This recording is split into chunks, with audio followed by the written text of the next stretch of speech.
Bienvenidos a Escuela Online de Salud.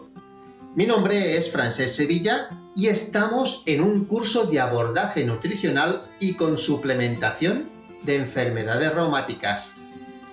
Bien, empezamos la patología con la enfermedad metabólica ósea más frecuente en el ser humano. Me refiero a la osteoporosis. En la lección de hoy nos centraremos en la fisiopatogenia y obviamente en los factores de riesgo fundamentales para el desarrollo de la misma. Ya en próximas lecciones veremos las manifestaciones clínicas, el diagnóstico y su tratamiento. Si quieres aprenderlo, quédate aquí conmigo.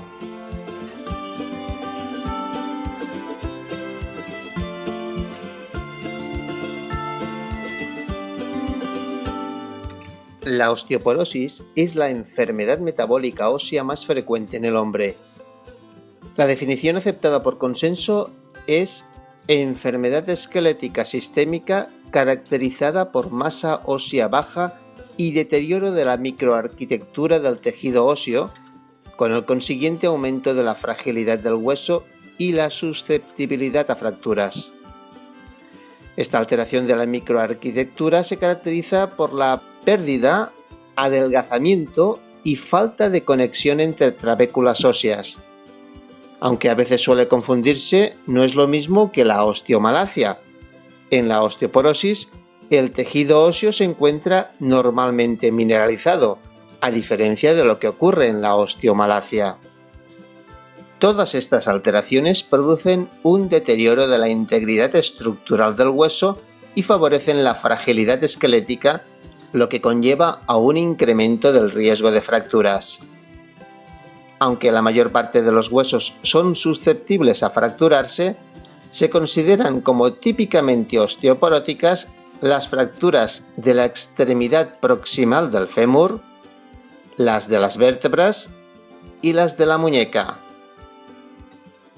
La Organización Mundial de la Salud estableció una definición operativa basada en la determinación de la densidad mineral ósea en cualquier región esquelética para mujeres de raza blanca.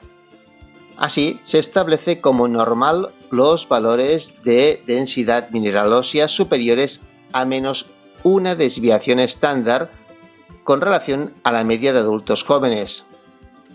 La osteopenia sería con valores entre menos 1 y menos 2,5 desviaciones estándar. La osteoporosis con valores inferiores a menos 2,5 desviaciones estándar y se considera osteoporosis establecida cuando junto a las condiciones previas se asocia una o más fracturas osteoporóticas. Existen varios factores de riesgo que determinan la aparición de osteoporosis, además de la baja densidad ósea. Por ejemplo, la edad. Para cualquier densidad ósea, el riesgo de fractura es mucho mayor en los ancianos que en los jóvenes. Curiosamente, para el sexo no se han encontrado diferencias en el gradiente de riesgo para fracturas entre varones y mujeres, excepto para las edades más avanzadas, en las que la probabilidad de fractura es mayor en las mujeres, en parte debido a su mayor longevidad.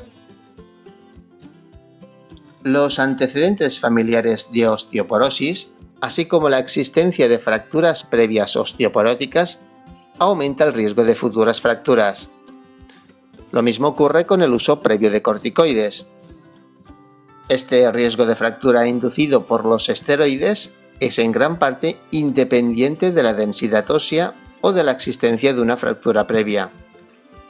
El mecanismo por el que este efecto se produce no depende de la densidad ósea y no es bien conocido. Es posible que esté relacionado en parte con la naturaleza de la enfermedad subyacente que obliga a su administración.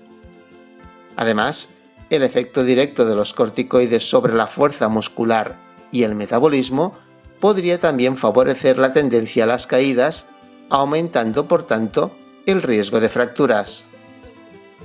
Aunque siempre se ha considerado que la baja ingesta de calcio podría contribuir al desarrollo de osteoporosis, un metaanálisis en mujeres posmenopáusicas demostró que la suplementación con calcio en el tratamiento de la osteoporosis no se asoció de forma significativa con un descenso de las fracturas vertebrales y no vertebrales.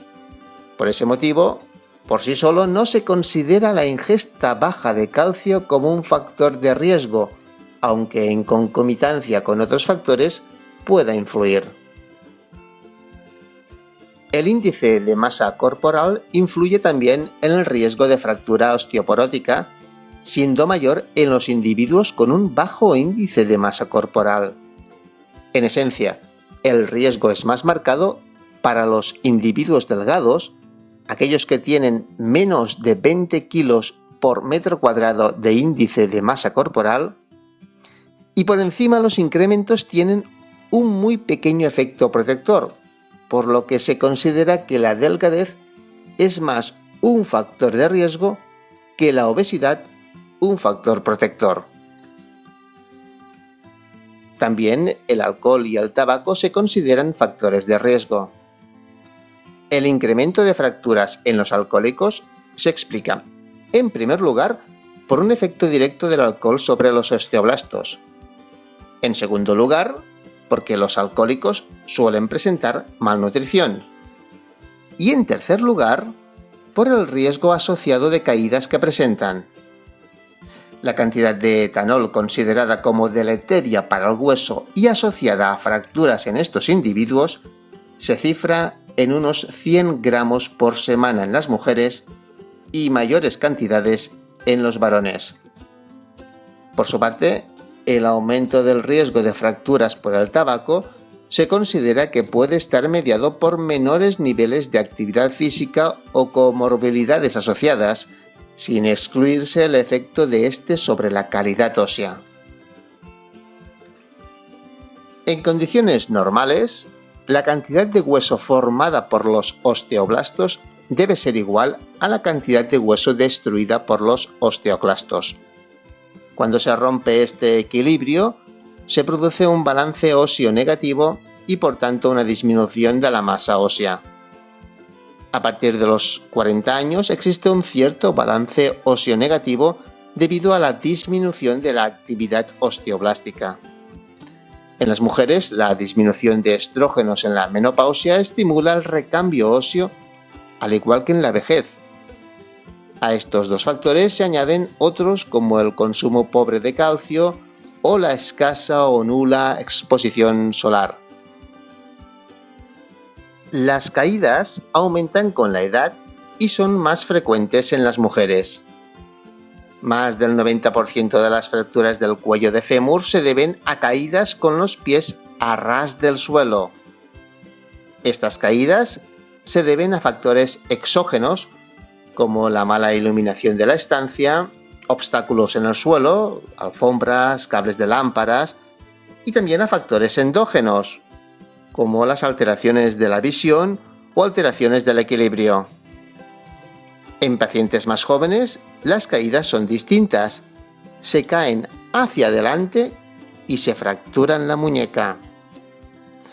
En las fracturas vertebrales y de las costillas no existe el antecedente traumático, sino la sobrecarga mecánica, habitualmente levantar pesos.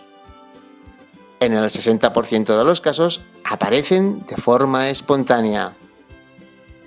En el próximo audiovisual nos centraremos en el estudio de las manifestaciones clínicas y en los procedimientos que debemos llevar a cabo para el correcto diagnóstico de la osteoporosis.